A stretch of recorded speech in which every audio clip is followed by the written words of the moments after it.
Welcome back to The Road Chose Me. On this episode, you can see the world has gotten decidedly black and white. It's only the first week of October, but the snow is flying. I wasn't planning for this. When I got up this morning, there were big chunks of ice in my 5-gallon drinking water bottle, and it was a cold night. So, perfect time to drive south. I'm going to drive down kind of the only alternate road to the Alaska Highway, which is called the Stewart-Cassiar, sometimes called Highway 37. So you can see kind of a great sign right here. It says south to Alaska.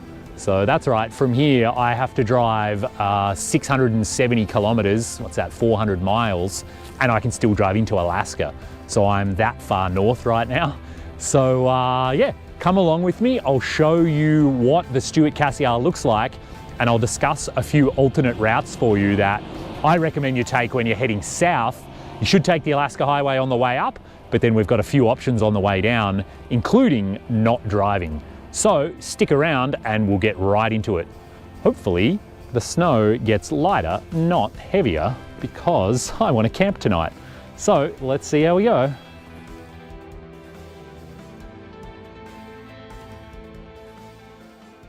So once again, I'll show you the scenery on the highway as I'm driving south on the Stewart-Cassiar, and I'll continue talking, but again, I'm just pretending to drive so that we can keep the audio nice and clear. So the Stewart-Cassiar Highway, this brings back a lot of memories for me. The last time I drove this road, I actually drove north. I flew down into Lower Canada. I bought the Jeep that I was going to drive around Africa, and I drove all the way north, actually in a single day. And that Jeep was the first vehicle I'd ever owned that had a thermometer in it. So on the dash, you know, it shows you the outside temperature. And for the entire day, it said either -39 or -40. So that was a long day of driving. And I remember too, as I was coming into Whitehorse at about 3 a.m, the northern lights were so stunning, I had to actually pull over, otherwise I risked crashing the Jeep. So I stood on the side of the road for about half an hour just staring in awe. So that was the last time I drove the road. And then I remember, of course, the first time I drove this road, I was on my way south and I kept going all the way through Central America and all of South America down to Argentina. And given the weather today, as you can see the snow on the road, I'm certainly daydreaming of time in Central America, and I can't wait to get back to that part of the world once everything gets a little bit back to normal. But enough reminiscing from me, let's talk about the Stewart-Cassiar. So this road is more remote than the Alaska Highway, which is one main reason that you should drive it. The other one is that it's more beautiful. So this road is quite a bit more inland, and that means it's really close to the coastal mountains. And especially as I get further south, when I'm down closer to Stewart, the mountains here are enormous and they have these hanging glaciers on them. So the almost vertical rock face has glaciers right there, and they feel like you can reach out and touch them. They're so close to you and they're so enormous. So this highway is pretty special in that regard. It's a lot different than the Alaska Highway. It gets way less traffic. There'll be virtually no RVs. There'll certainly be no big transport trucks.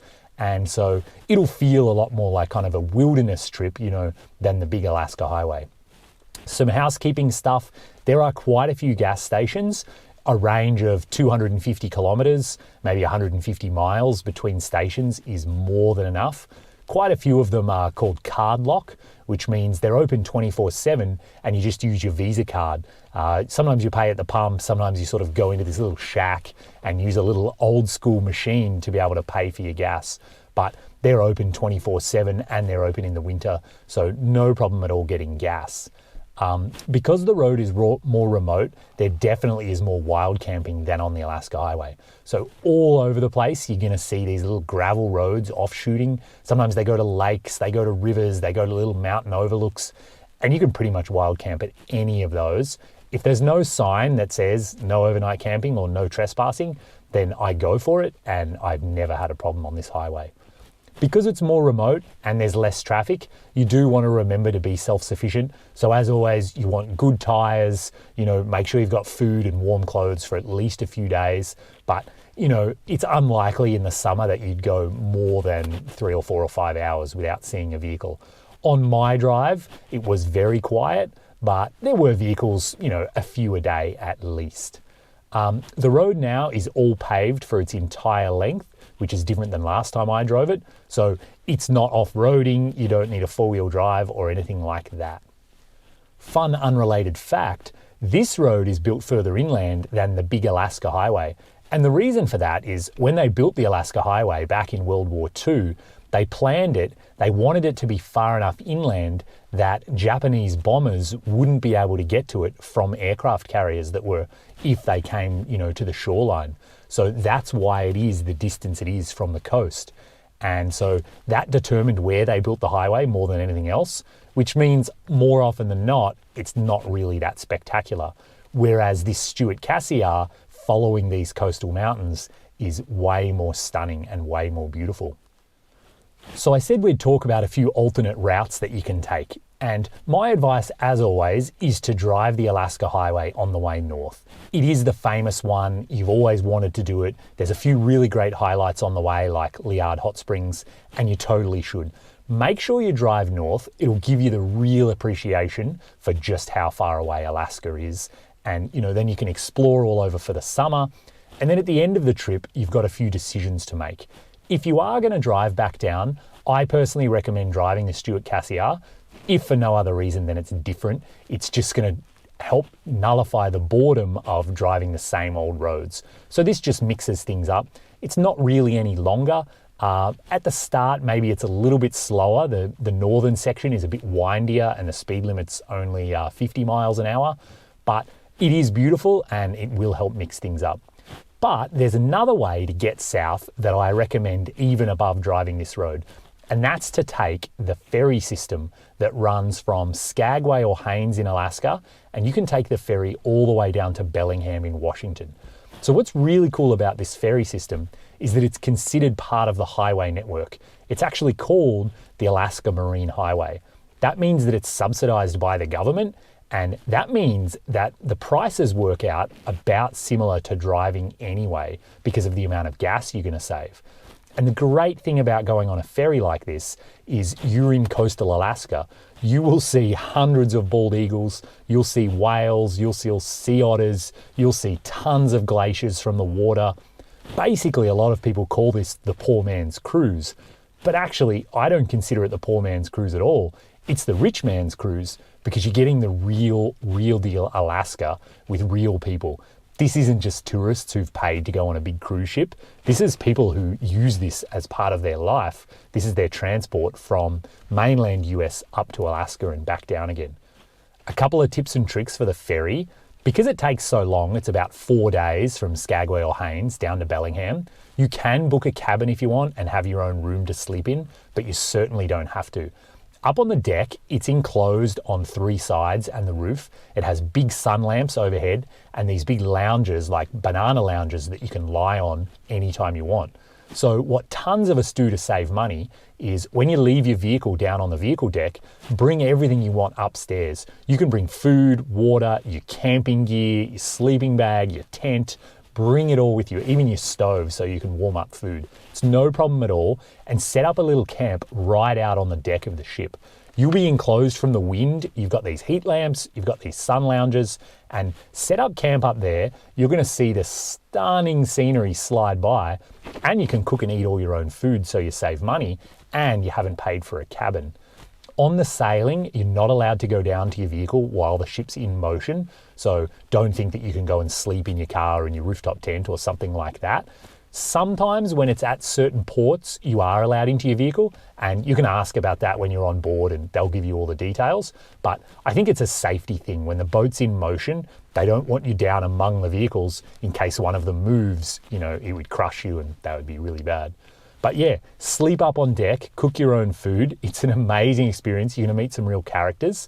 I'll throw some photos up here of me on the ferry, but keep in mind, this was in the dead of winter.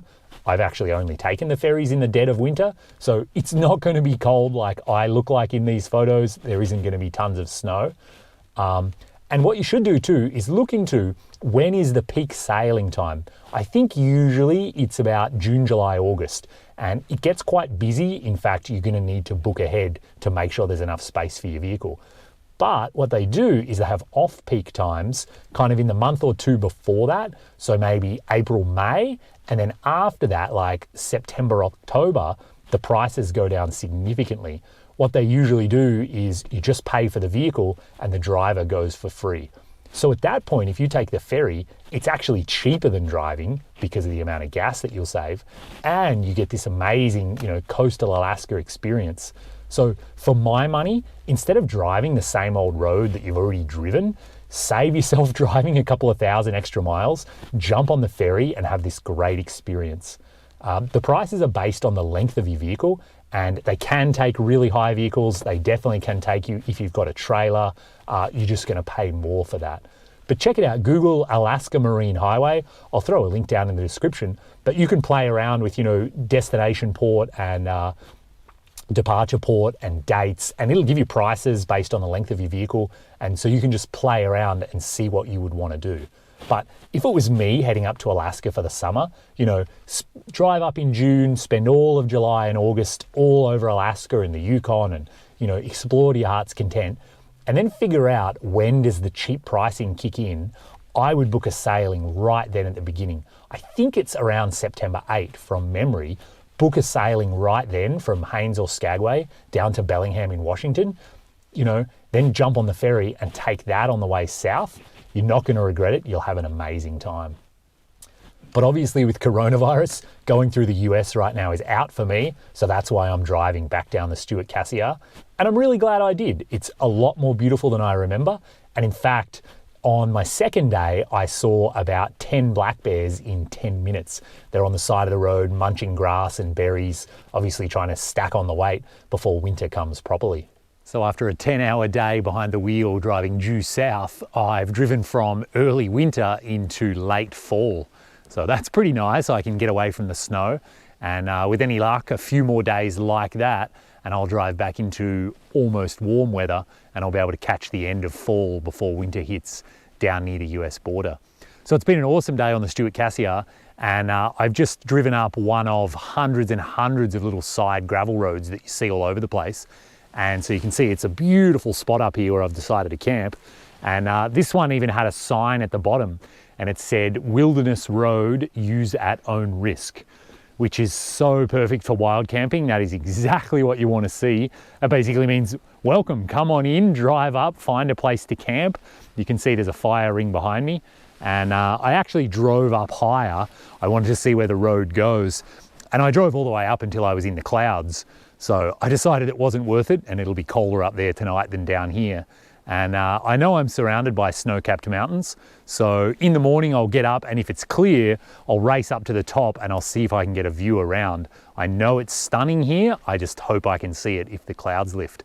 So yeah, this is the kind of wild camping you can find all over the Stewart-Cassiar. It is prime for this. And it's kind of your choice. The road usually is following like a river or a lake or something. So you can choose to go down that side and be lakeside camping. Or if you're a mountain person like me, go up the other side and you're basically going to wind up somewhere like this. And if you go further up, you may wind up in the full alpine and, get amazing views into the distance. So Stewart-Cassiar day number 1. I'm just about to cook some dinner, and then I might read a book or chill out for a while, and we'll take all this up again tomorrow. So until then, stay warm, sleep tight. I'll see you in the morning. Unfortunately, in the morning, the clouds had descended even lower, so I don't have anything great to show you there. So I hope you found this video helpful about the Stewart-Cassiar and other roads and options from Alaska. Let me know if you've got any questions, hit the thumbs up, subscribe to the channel, and I have one more video about my Alaska Highway trip coming. So if you've got any more questions at all, fire them away now and they'll be in the next video. Thanks for watching. And unfortunately, I was pushing trying to find somewhere to camp, and it was getting darker and darker. You can see I've got all the recovery gear out and some mud caked on to show for my adventures. So let me show you what happened.